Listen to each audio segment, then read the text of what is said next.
Cool. Yeah. So this is Gene and I, Disc Flow Part 2. So I guess I'm Rob. Been playing disc golf for 3 years now, or going on to my third year. I played Altsman for 8 years prior to this. So I've been tossing a disc around for a little while. Sometimes I'm okay, sometimes I'm not okay. Fun facts, I used to coach snowboarding with Eugene. Awesome. Yeah. I'm Eugene. I've been playing for 8 years, going into my eighth year. Lots of experience, I guess, with the throwing the plastic around. And I also have a background in coaching snowboarding, park and pipe. Right on. Yeah, if you want to see something fun, see if you can keep up with Eugene in the trees while snowboarding. It's always entertaining. Okay, so quick agenda. I guess Eugene's gonna briefly go through some flight numbers and kind of what those mean. We're gonna go over some disc stabilities and kind of how that relates a little bit. And then we're gonna go over some basic grips, both forehand and backhand. And we're gonna go over some basic angles as well, both forehand and backhand. So yeah, I'll let Eugene get into it. Start us off here. Yeah, awesome. So yeah, flight numbers. Pretty much any disc you buy, there's going to be 4 flight numbers on it. So we're just going to roll through what those mean exactly, I guess. And starting with the first one, which is speed. Speed is starts at 1 all the way to 15. Obviously, 1 being the slowest, 15 being the fastest. Then I just put in here, I guess, what the range for each mold would be. So 1 to 3 is a putter. 4 to 6/7 is a mid-range, depending on what you look at. 6 to 7, 6/7 to 9 is a fairway driver. 10 to 11, control distance driver. And 12 to 15 is a distance driver. Basically, what speed means is it's basically the distance potential of a disc. But don't get confused. Faster discs might not go the furthest, depending on how hard you throw them. Pretty much anything over a 9 speed, you have to put quite a bit of power on it in order for it to fly properly. So if you're just starting out, 9 or less is probably the best place to start, just because when you're first starting, you won't be able to put quite as much power on them. Glide here is on a scale of 1 to 7, which is the second number. Basically just the tendency of a disc to stay in the air. So disc with a glide of 1 will drop really quickly. Disc with a glide of 7 will kind of hang in the air a little bit longer. Generally, a disc with more glide will go a little bit further, just because it stays in the air longer. But yeah, that's glide. And then so turn or high speed stability, it's on a scale of -5 to +1. And that's just at the beginning of the flight, it's the tendency of the disc to go in the direction that it's spinning. So I guess what I mean by that is when you're throwing a backhand, the disc is going clockwise. So say you had a -4 turn on a disc, the disc would really want to go right immediately or clockwise right at the beginning of the flight. Whereas a disc with a 0 turn kind of would just go straight, and brings me to the last number here, which is fade. So fade is when slow speed stability. So when the disc slows down, it's basically how hard it'll hook up at the end. So a disc with a fade of 0 or a fade of 1 will finish essentially straight for the most part, unless you're throwing it really soft. Whereas a disc with a 3, 4, or 5 fade will hook up pretty aggressively, and we'll kind of get into disc stability actually in the next slide here. So just wanted to start with this. So the turn and the fade equals less than 0. So say you had a disc with a -3 turn and a 1 fade. So that would equal -2, right? That would be, technically it would be an understable disc or something that would kind of flip up a bit more. Whereas if you had say a 0 turn disc with a 3 or 4 fade, equals 3 or 4 would be more of an overstable disc. So it would hook up a little bit quicker and a little bit more aggressively as well. Right on. Yeah. Sure, I'll just jump in quick. So you'll find your flight numbers. Some of them will be, those are those numbers that are either printed kind of on your disc, usually on the top of your disc. or if they're not printed on your disc, you can usually find them online somewhere. It's always kind of neat to kind of take a look through your bag and see if there's overlapping spots, if there's gaps, that sort of thing. But this is just kind of where those numbers come from. But yeah, sorry, Eugene. No worries. Thank you for that. Yeah. So yeah, we'll just jump into disc stability here. So an overstable disc, like I said, would have lots of fade.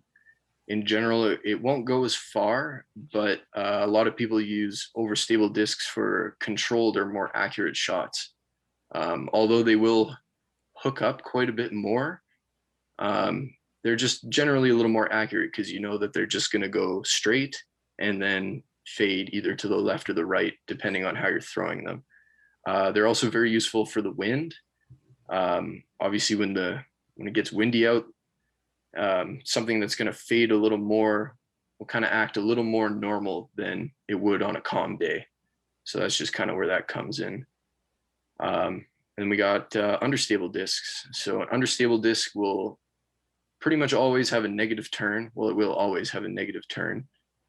A disc that's understable will flip up, basically meaning if you throw it on a backhand, it'll kind of flip up. If you put on some angle, it'll flip up to flat or maybe even turn over just a little bit or a lot. Kind of going back to what I was saying with the direction that the disc is spinning. So if it's spinning clockwise on a backhand, it's going to flip up and then go to the right on a right hand backhand. If you're throwing a sidearm, it's going to flip up and go to the left as it's spinning counterclockwise. And understable discs will generally have more distance potential, but to an extent. So if you throw really hard, something with a -4 turn will kind of just turn over and go straight to the ground, just because you're putting a lot of power on it. So it's kind of I guess it's kind of a balance between understable and overstable, trying to find something in between. And then that just brings us to neutral discs. So neutral discs, they don't really have a tendency to flip over or to fade out super quick. Generally, it's going to be like a 0 turn and a 1 fade, or a 0 turn and a 0 fade. Mostly going to be mid ranges and putters. But these discs are really great for shaping shots. So anything with a 0 turn and a 0 fade, you'll be able to throw, if you throw it properly, any shot you want to. You could throw a shot that goes left, you can throw a shot that goes straight, or you can throw a shot that goes right. But they are obviously, with that, a little more difficult to throw, just because if you miss your angle a little bit, they're going to keep going in that direction. So yeah, neutral discs, they're very fun to throw, as well as understable discs. But that's just a quick overview of disc stability. Cool. Yeah. Got a question from Melissa here. I'm going to grab some discs here quick so I don't forget about it. And Eugene, if you could pull up the Zoom chat, I can't see it. And then we'll get into the next slide here. Yeah. Stability from the side profile. Okay, I'm going to grab, what do we got? I think I have an F2. Oh, there we go. Okay. We will come back to this, but I have the discs beside me and I won't forget about this, Melissa. Okay. Awesome. Yeah. So we're gonna jump into backhand grip quick. And Rob actually has some photos of sidearm grip, but I'm a little bit lazy, so I figured I'd just show you really quick on the camera here. So there's essentially 2 different grips for the most part. There's a fan grip and a power grip. Obviously, there's something a little bit in between, but like I said, it's whatever feels most comfortable. So we'll start with a fan grip. I actually recommend, if you're just starting out, to give a fan grip a try. A power grip is pretty difficult if you just started playing, and you might find that the disc doesn't really go where you want it to, as well as a fan grip really helps you develop that wrist motion to get some nice spin on the disc. So we'll start with that here. Got myself a disc. I'm actually going to pull my camera up here just a bit so I can make sure everybody can see this. So a fan grip is basically when you have your fingers out on the bottom of the disc, something like this, or, a variation of it. And a power grip is basically when you curl your fingers up and you get the balls or the points of your fingertips on the inside of the rim. A fan grip is very useful for shorter controlled shots. Once you get a little more experience for mid ranges and putters, even fairways or drivers. And a power grip is really great for maximum distance, or once you kind of start playing a little bit more, that's the majority of your throws are going to be with a power grip. And I'll just kind of go over this super quick. So pretty much there's this space right here between the rim and where I guess the top of the disc starts. And for the most part, you're going to want your thumb either right on that line or really close to it. And this just helps with grip and keeping the disc stable in your hand. The other thing too is the pad of your, I guess, palm here. You really want to make sure that it's flat on top of the disc. You don't want your hand to be up like that. You want to make sure that it's nice and flat. And then with the power grip, you want to hold it nice and tight. And same thing with a fan grip. You just want to hold it nice and tight. Make sure that it's nice and firm on the inside of your palm. Yeah. Sweet. Yeah. I like it. Are we good for backhand grip, Eugene? I guess so. Yeah, I'm kind of just going a little on the quicker side here. No, that's okay. Yeah. Yeah. Okay. So we got some pictures here. Excuse my socks. But with forehand, I guess first and foremost, forehand, when you throw it forehand or a flick, the reason why you may want to do it or may not want to do it is that the disc will be rotating the opposite direction of your backhand. So you can get shots to shape in the complete opposite direction, which can open up a whole new world of possibilities for you.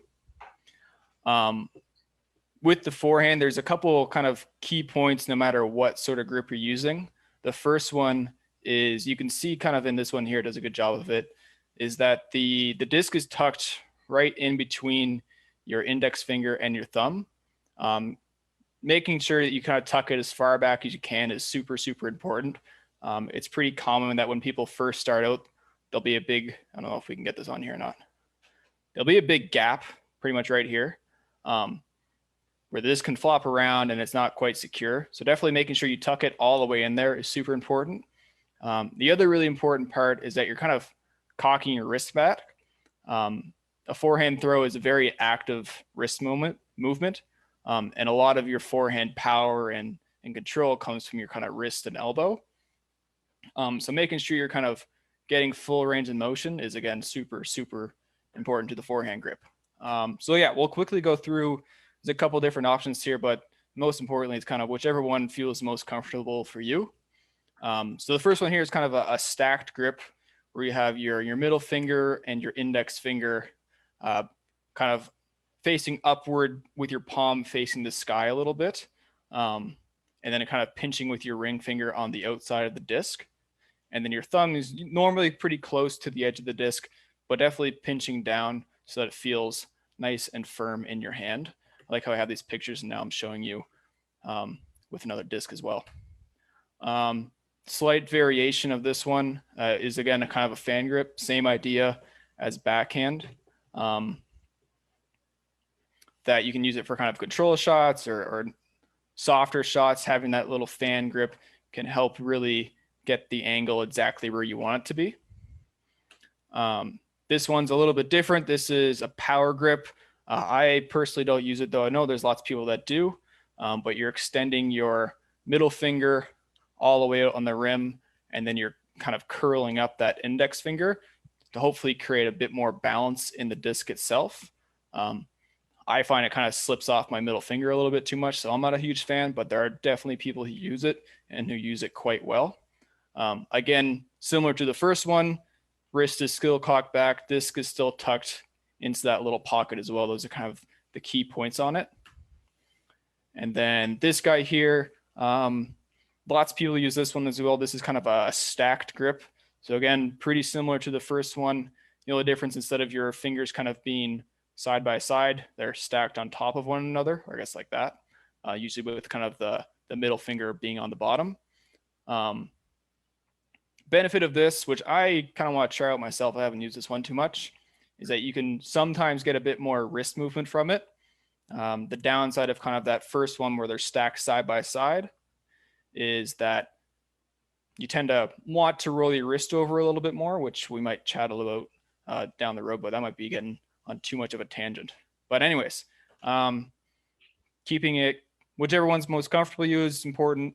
Making sure that disc is tucked into that slot, and then making sure you're kind of using that active wrist motion are the three big components of it. Okay, this is the fun part. So basic angles. We got a video after this as well to hopefully highlight what these actually are. But we'll start with kind of the hyzer, anhyzer, and just kind of flat. Those are the three main ones that you might hear on the course or hear people reference a little bit. So a hyzer, given kind of a right hand backhand throw, is the left side of the disc is lower than the right side of the disc for the entire time. So if this is my disc, I'm going to throw a right hand backhand. It's going to be like that. It's going to travel on that line the whole time. It's not going to change at all. It'll kind of go from right to left in its flight. Anhyzer is just the opposite of that. So the right side of the disc is lower than the left side of this. Same thing, given that right hand backhand throw. We'll chat about kind of stability a little bit with this, but the idea of that is that it'll travel kind of left to right throughout the duration of the flight. Flat is flat, flat is flat. Flat is just kind of somewhere right in the middle. You're throwing it flat. The disc should travel flat.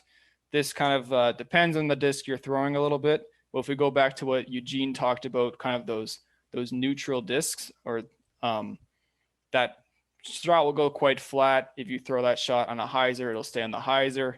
If you throw that neutral disc on an anhyzer, it'll tend to kind of stay on that anhyzer a little bit too. Got a question here from flat top disc is overstable. Yep. Definitely we'll chat about that in a minute here, Rick, for sure. Hyzer flip is probably my favorite shot. It's super useful in the woods is where it's normally used. Reason being, you can use a driver or a faster disc, something at a 9-speed or maybe a little bit higher, and something that is understable as well. So kind of what Eugene was talking about is that you start on that hyzer angle because it's a more understable disc. It's going to fight and it's going to flip up to flat and normally finish fairly straight. This is really nice because it doesn't move left to right a whole lot in its flight, which is super useful if you're playing in the woods where you don't have a lot of space to move left to right in the air at all. Hyzer flips aren't used a whole lot kind of on big open courses, or I guess they don't have to be used as much on big open courses because you have so much space in the air. You can have a disc move a whole lot kind of left to right throughout its flight and not be in any trouble of hitting any trees. Flex shot is generally kind of using an overstable disc, and you're going to start it out on that anhyzer angle. It's going to kind of make this big S shape in the air and then normally finish same as a hyzer would. Flex shots can be used in a whole bunch of things.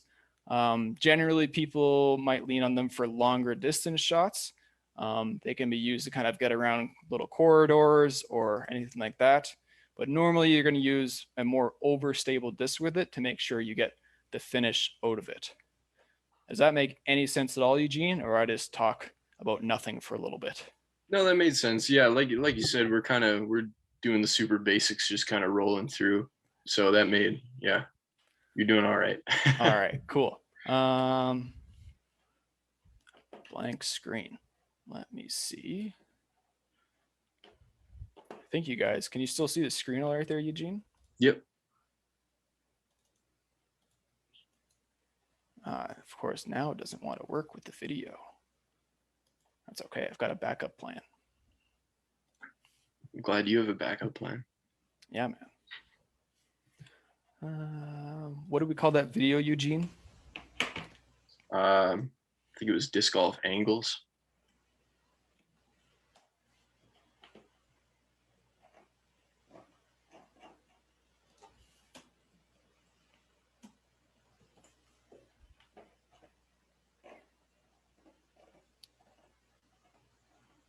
And now it doesn't want to pop up.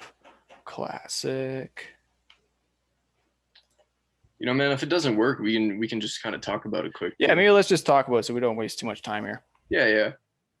So I guess this just kind of goes into, we're basically just going into how to throw the particular shots. We had obviously a little video set up, but we can go through and explain it. So for that hyzer shot on a backhand that Rob was talking about, if so you go keep chatting there. I'm just gonna see if I can fix it here quick. Sounds good, man. So if you want to throw a hyzer shot, contrary, I guess, to popular belief, it's not the angle of your wrist, it's the angle of your upper body. So if you can kind of actually see a little bit in the picture here as Rob works away. All right. As we go away from that. So if you want to throw a hyzer shot or a backhand hyzer shot that moves right to left, you kind of want to be bending over a little bit, leaning a little bit forward. You're not necessarily like bending your knees and anything. This is just kind of a bend at the waist more so than anything. A flat shot, you're going to be wanting to stand nice and tall, straight up. Therefore, the disc will come out more flat. And if you're trying to throw a backhand anhyzer shot, you're actually going to be leaning back a little bit as you pull the disc through. So don't think so much about how your wrist is angled. Really try and use your upper body to dictate the angle that the disc comes out at. And I guess I'll talk about this super quick too, just super basic throwing technique, I guess. When you're throwing the disc, you want to make sure that you're pulling through just nice and flat and straight across your body. You don't want to have any kind of breaks at your wrist or breaks at your elbow or your shoulder or anything like that. You just want to be as straight as possible and pull straight through across your chest. Oh, it looks like you got some. There we go. Okay, I can't see us, but can you see the video all right there? Yeah. Okay, let's see if this works. Okay, sorry, go ahead. Awesome. Yeah, so you kind of see there. So on the left-hand side of your screen is a hyzer shot, backhand hyzer, and on the right side of the screen is an anhyzer shot or release.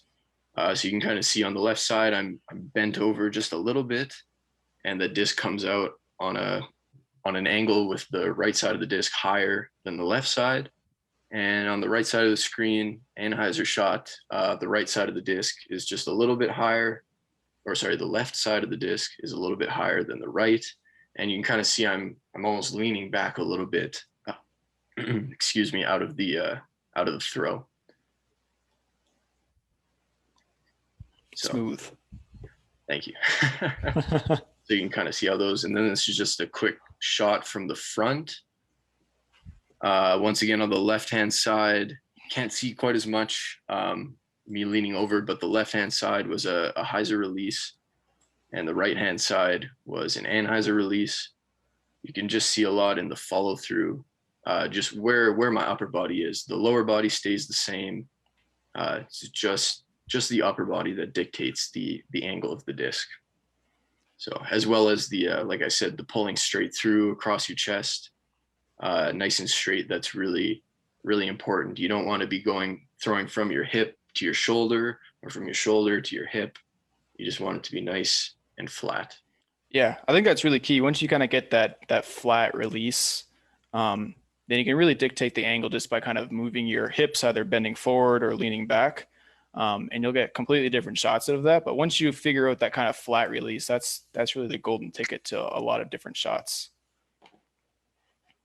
Yeah, and that's the same sort of thing with the forehand as well. We'll see on the left if kind of that hyzer shot, on the right hand side here is that anhyzer shot.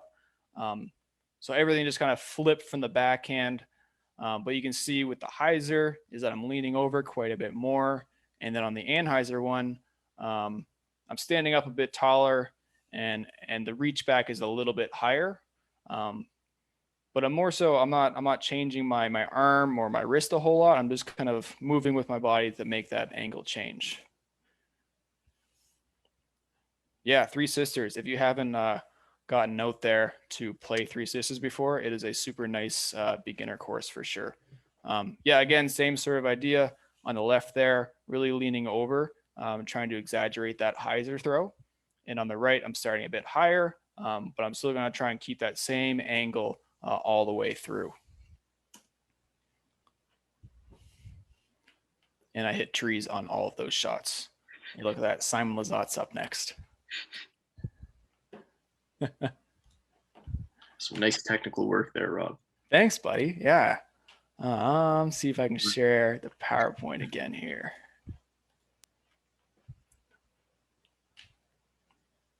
Okay. I think so. Cool. Yeah, I think that was most of it. See if we can get to some of the questions here. I know Melissa had one. Let's just start with that, actually. Yeah. So Melissa was asking, can you tell the stability of a disc from the side profile? Definitely yes. I have in my hands here. I can't see myself on video anymore. That's okay.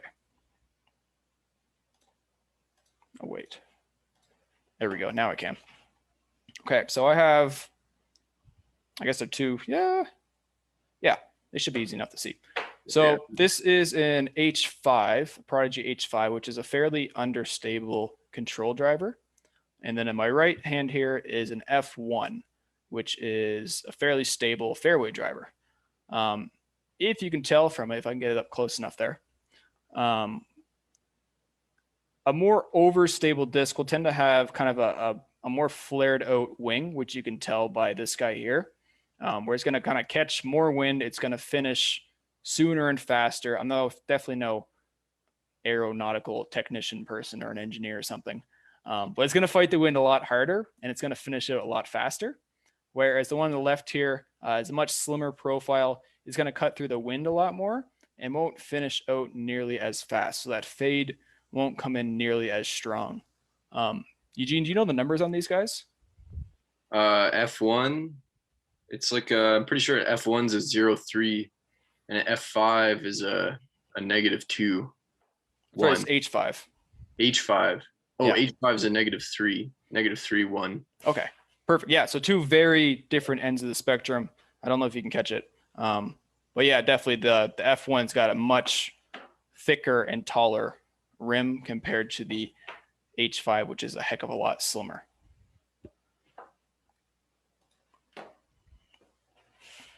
What else have we got in here for questions? Rick, I believe a flat top disc is more overstable and more domey rounded is understable. Yeah, Eugene, want to touch on dome quickly? Yeah, for sure. Yeah. It's kind of a strange question. Yes, generally a flat top disc will be more stable than a domey disc, but I would say like 90% of the time or more. Sometimes you'll have a disc that's the same mold and the domey one is more overstable. I'm not really sure why, but kind of is what it is. So yeah, I guess a flat top disc won't have nearly as much glide, which I feel like is a big reason for why they're a little bit more overstable. It kind of, you'd think that a domier disc has a little more wind resistance, so it might be more stable, but I find it's tougher to get a clean, smooth release with a disc with a lot of dome. Whereas a flat disc, it's pretty easy to get a nice clean release. So that was kind of confusing, but yes, in essence, for the most part, the vast majority of the time, a disc with a flat top will be more overstable than a disc with a lot of dome. I guess actually I'll throw this in really quick. A lot of understable discs tend to have more dome than overstable discs. So if you take like an Innova Firebird, it's a very overstable disc, and a lot of them are very flat. Or you have say an Innova Mamba, which is super understable, but the vast majority of them will have a lot of dome on them. So yeah. Cool. Yeah, sorry, I just remembered I wanted to go quickly back to kind of that flight wing thing. And just talk quickly about discs, I guess, beating in or becoming broken in, and how that kind of affects them a little bit.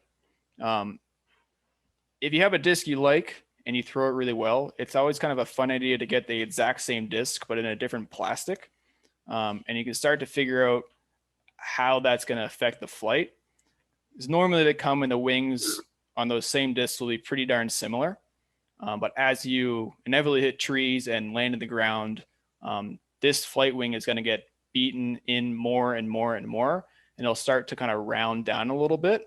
So as discs tend to beat in faster, as you hit more trees, they're normally going to become more understable. So it's going to change the flight characteristics in them again. So when you hear people talking about beat-in discs or I lost my beat-in disc or something, that's usually pulling at the heartstrings because it's a disc they've had for a little while. They've hit a bunch of trees and they've gotten it just to the point where they like it. Or sometimes you can kind of beat a disc in so much that it starts to fly completely differently and it no longer flies how it's supposed to. No more question answered, James. Okay, cool. James, at what point should a new player learn either a forehand or a backhand as an alternative to their dominant and more comfortable throw? What are classic disc purchase mistakes? Okay, so let's start with that first one there. So I guess at what point should you learn the alternative? You want to go for that one, Eugene? Sure. Yeah, I guess I don't know if I had to start playing disc golf over again, I would start immediately or as soon as possible. You see even a lot of pro players, pretty much every player has a backhand and a sidearm just because it's so useful for shaping shots. It's basically, if you throw a backhand, you have half the shots, and then you start throwing sidearm and you have like another whole half of the shots to work with. So I would say as soon as you can, obviously start with what is most comfortable to you, whether that be sidearm or backhand. But definitely keep in mind there's a lot to learn and there's a lot of shots to throw. So don't limit yourself just to throwing either backhand or sidearm. It is really difficult to learn throwing one way or the other, especially if you're not comfortable with it. But it is very useful, and honestly, it's a lot more fun in the long run once you're able to throw both ways. So yeah, definitely. If you really want to improve, practice the things you suck at. Yeah, I definitely started out playing a lot more forehand because I had a background in playing ultimate and played through forehands a whole bunch. But I could not throw a backhand from 200 feet and in accurately at all. I still can't most days, but sometimes I can. But practice those ones that you don't feel comfortable with will make a pretty big difference. What else we got on here? What are classic disc purchase mistakes that most people make and or still make? oh, I'm taking it. I'm just taking this here. No, it's I'll all take good. the next one. I'll take the next one. I don't mind. Yeah, so I guess a classic. So I would say the classic mistake is throwing what the pros throw. Everybody's heard of a Star Destroyer or an Innova Destroyer in any form, and obviously basically all of the pros throw one who are sponsored by them. But for a lot of people who are just starting out, not only is a 12-speed disc just a little bit too fast, the 3 fade even makes it a little bit worse for them. So I would say just lean more towards the understable discs, like the -2, -3, -4 turn discs, and something with minimal fade. I would say like 1 or 2 or 0 if you can find it. Just remember that they're pros for a reason, and even though they think a disc is awesome, or your buddy who's been playing for 5 years thinks this disc is awesome, everybody's different. So really just kind of, I would recommend starting out just at the basics with an understable disc. And if you're really amazing and you throw super hard, then awesome, good for you. I would still start with an understable disc just to see how it flies. And you can kind of work your way up from there. That's the best way of going about it.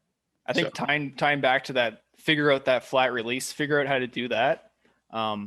And once you've got that dialed in, I guess what that understable or neutral disc does is it shows you, I guess, where you're going wrong or where you're going right. So once you get that flat release, then you can take that same throw to a more understable disc or more overstable disc, and then you've got this plethora of shots that you've now learned with just one throw, which is really, really nice. From Rick, with Innova discs, G-Star can tend to be more understable and Star overstable. I would agree with that. With Prodigy discs, do their plastics have these tendencies as well? What are the types? Yes. So you'll find the same thing with most brands, is that they'll have kind of more base plastics. They'll be more understable, or once you hit a few trees, they'll change their flight characteristics a whole bunch. And then their more premium plastics will tend to keep the same flight characteristics for a very, very, very long time. With Prodigy in particular, some of the more base plastics are 400 or 300 or 350 G. They're kind of their lower numbers on the scale. Actually, I think it's nice. I can just roll back here. Yeah, so there's some mid ranges that are, well, you can barely see that, but in 300 plastic, which can be kind of nice. They've got a nice feel to them, but once you hit some trees, they're probably going to change a little bit. And then I think we've got some drivers here somewhere that are in 750 plastic, which is their premium plastic. So once you start kind of hitting the ground in those and hitting trees, they're not going to change a whole bunch. So those would be the more overstable ones. So yeah, with Prodigy, the lower the number, the more beat-inable or more understable it'll probably fly. And then the higher the numbers, the more premium the plastic, and the more that flight's going to stay the same. Yeah, if you don't mind, here I'll jump in super quick. Yeah, it's basically same across any brand, any plastic, whatever. Like the more base or the cheaper the plastic, the less stable the disc is going to be. The higher you go up in durability or quality, they're always going to be more overstable, pretty much no matter what. Obviously, there's a few exceptions or oddballs here and there, but as a general rule, base plastic is less stable, will beat in quicker, and premium plastic will be more overstable and stay the same the longest. So yeah, I don't even say that one's better than the other either. You might like a mid-range that's more understable or that beats in a bit faster because it gets that flight that you really like about it. Generally, distance drivers will be more premium plastic because you're throwing them harder and farther and they're hitting things harder. So you want them to be a little beefier and to hold up a little bit. You don't want to hit the first tree available and then your driver is going to fly completely different. What else we got on here? Planning to have any rookie technique sessions this spring in Calgary, where we could be guided in the various throws with some experienced players. Yes, 100% Bruce. Yeah, we're planning on doing those pending COVID, obviously. But yeah, that's definitely the plan. We did a couple last year and they went really, really well. They got pretty popular. So we're definitely going to help out with Calgary Disc Golf Club to put on a few more of those this summer, which we're super excited about.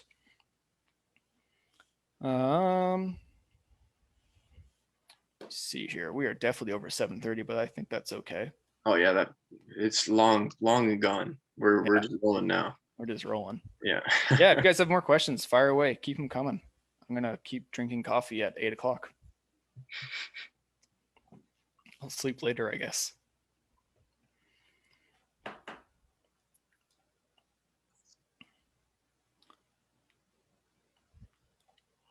Trying to think if there's anything else we need to touch on.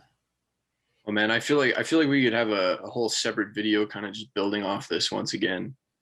Yeah, there's so much to talk about and there's so much to learn and experience. Like this is really just the very tip of the iceberg. Yeah, very much the tip of the iceberg for sure. Yeah, if there's I guess if we want to dive into any more of this stuff, or if there's anything in particular that people want to get into a little bit more, maybe we can do more specified sessions on stuff, or whatever else it might be.